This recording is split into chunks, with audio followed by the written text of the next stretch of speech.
పితా పుత్ర పవిత్రాత్మ నామమున క్రీస్తునాథుని యందు మిక్కిలిగా ప్రేమించబడుతున్నటువంటి ప్రియ సహోదరి సహోదరులారా, ప్రభు బిడ్డలారా, ఈ ఉదయకాల సమయమందు మిమ్మల్ని అందరినీ కూడా వాక్య ధ్యానాంశమునకు ప్రేమపూర్వకంగా ఆహ్వానిస్తూ ఉన్నాను. నేడు మనం ధ్యానించేటువంటి వాక్యము ప్రభు దగ్గరకు చేరుట. అవును ప్రియ సహోదరి సహోదరులారా, ఈ తపస్కాలము ప్రత్యేకంగా మనందరినీ కూడా ప్రభు దగ్గరకు చేర్చేటువంటి కాలము. అందుకని మనం చూస్తూ ఉన్నాము, పవిత్ర వాక్యము మనకు ఈ విధంగా తెలియపరుస్తూ ఉన్నది. 1 యోహాను 1వ అధ్యాయము 9వ వచనములో వాక్యము ఈ విధంగా సెలవిస్తూ ఉన్నది.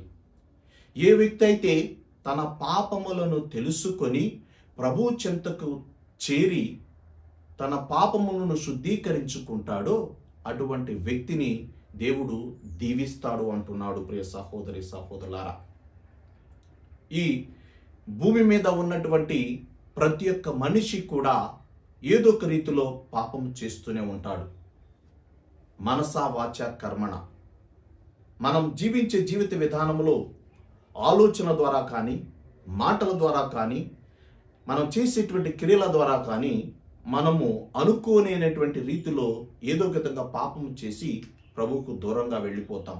కానీ ఏ వ్యక్తి అయితే తన స్థితిని గమనించి ఇదిగో నేను పాపినని తెలుసుకొని ప్రభు దగ్గరకు వస్తాడో అటువంటి వారిని దేవుడు దీవిస్తాడు, ఆశీర్వదిస్తాడని చెప్పేసి వాక్యం మనకు సెలవిస్తూ ఉన్నది. ప్రియ సహోదరి సహోదరులారా, అందుకనే పునీత పౌలు గారు అపోస్తులకు రాసినటువంటి లేఖ 2వ అధ్యాయము 18వ వచనం మనం చూసినట్లయితే, ఏ వ్యక్తి అయితే హృదయ పరివర్తన చెంది ప్రభు దగ్గరకు వస్తాడో అటువంటి వారి యొక్క పాపములను క్షమించబడతాయని వాక్యం తెలియపరుస్తూ ఉన్నది.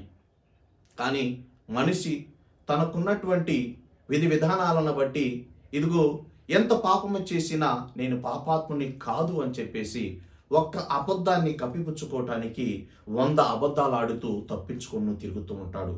కానీ ఆ పాపం వల్ల వచ్చేటువంటి వేతనము మరణమని కూడా మరిచిపోతూ చిట్ట చివరికి ఎప్పుడైతే తన జీవితము క్షీణించిపోతూ చిట్ట చివరికి తన జీవితము మరణానికి పాలవుతుంటుందో అప్పుడే తెలుసుకుంటాడు ఇదిగో నేను దేవునికి దూరంగా వెళ్ళిపోయాను, ఈ పాపములో మునిగిపోయానని చెయ్యి పైకెత్తి ప్రభు నేను పాపిని, నా పాపము నుండి నాకు విడుదల దయచేయమని చెప్పేసి ప్రాకులాడుతూ ఉంటాడు.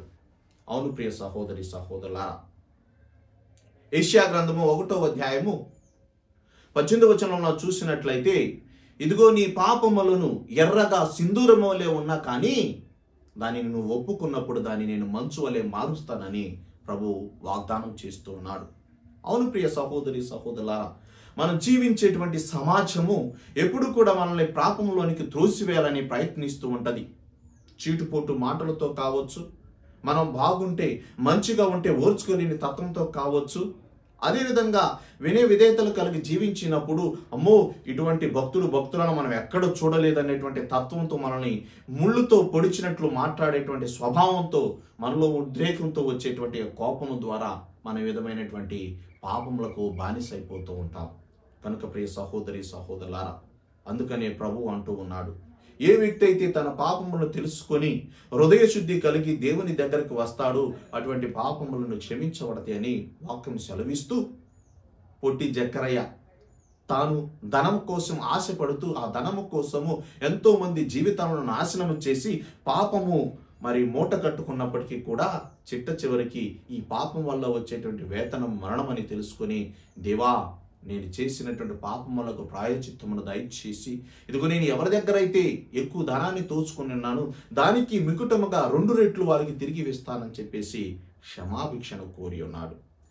అదేవిధంగా ఈ యొక్క దుడుకు చిన్నవాడు తన జీవితంలో తండ్రికి చేసినటువంటి ద్రోహాన్ని బట్టి పాపములో మ్రగ్గిపోయి మునిగిపోయి పైకి లేవలేక, దేవా నేను పాపిని, నా పాపములను క్షమించమని తండ్రి దగ్గరకు వచ్చి ప్రాయశ్చిత్తపడినప్పుడు తండ్రి తన పాపములను క్షమించున్నాడు. కనుక ప్రియ సహోదరి సహోదరులారా, మరి ఈ ప్రాయచిత్తమైనటువంటి కాలంలో, ఈ తపస్కాలంలో నువ్వు నేను మనమందరము కూడా ప్రభు దగ్గరికి వెళ్ళటానికి ప్రయత్నం చేయాలి. ఎప్పుడైతే ఆ ప్రయత్నంలో మనము ముందుకు వెళ్ళి మన పాపములు ఒప్పుకొని ప్రభు యొక్క ఆ యొక్క దేవుని ఆశీర్వాదాలను పొందుతామో అప్పుడే మనం దేవుని యొక్క ప్రియమైనటువంటి బిడ్డలము, అప్పుడే దేవుని యొక్క ఆశీర్వాదాలు పొందుతాం. కనుక ప్రియ సహోదరి సహోదరులారా, నువ్వు నిజంగా ప్రభు దగ్గరికి వెళ్ళాలి అంటే వెళ్ళటమే కాదు, ప్రభువుని యొక్క నూతన జీవితాన్ని ప్రసాదిస్తాడని చెప్పేసి వాక్యం మనకు సెలవిస్తూ ఉన్నది ప్రియ సహోదరి సహోదరులారా. అందుకనే మనం చూస్తున్నాం, పునీత పౌలు కొరింథీయులకు రాసినటువంటి లేఖ 2వ అధ్యాయం 23వ వచనంలో అంటూ ఉన్నాడు, ఎవరైతే నా యందు ఉంటారో వారికి నేను నూతన జీవితాన్ని దయచేస్తూ ఉన్నాను. అంటే ఒక క్రొత్త దివిని భూమిని వారికి నేను దయచేస్తున్నానని ప్రభు పలుకుతూ ఉన్నారు. ప్రియా సహోదరి సహోదరులారా, ఆ కొత్త జీవితాన్ని మనం అనుభవించాలనుకుంటున్నామా, లేక ఈ పాపం అనేటువంటి పాత జీవితంలోని మన జీవితాలు మగ్గిపోవాలనుకుంటున్నామా? మనం హృదయ పరిశీలన చేసుకొని ప్రార్థన చేయాలి దేవుని యొక్క ఆశీర్వాదాల కోసం. కనుక ప్రియ సహోదరి సహోదరులారా, ఈ తపస్కాలం ఆశీర్వాదకరమైనటువంటి కాలంగా మారాలి అంటే, దేవుని యొక్క దీవెనలు పొందేటువంటి కాలంగా మారాలి అంటే, మనమందరము కూడా మనం చేసినటువంటి పాపములను ఒప్పుకొని దేవుని యొక్క క్షమాభిక్షను కోరి ఆయన యొక్క ఆశీర్వాదాలతో అర్హులుగా ఉండేటువంటి బిడ్డలుగా దేవుడు మనందరం కూడా దీవించి ఆశీర్వదించాలని ప్రత్యేకంగా ప్రార్థన చేద్దాం. పితా పుత్ర పవిత్రాత్మ నామమున ఆమేన్.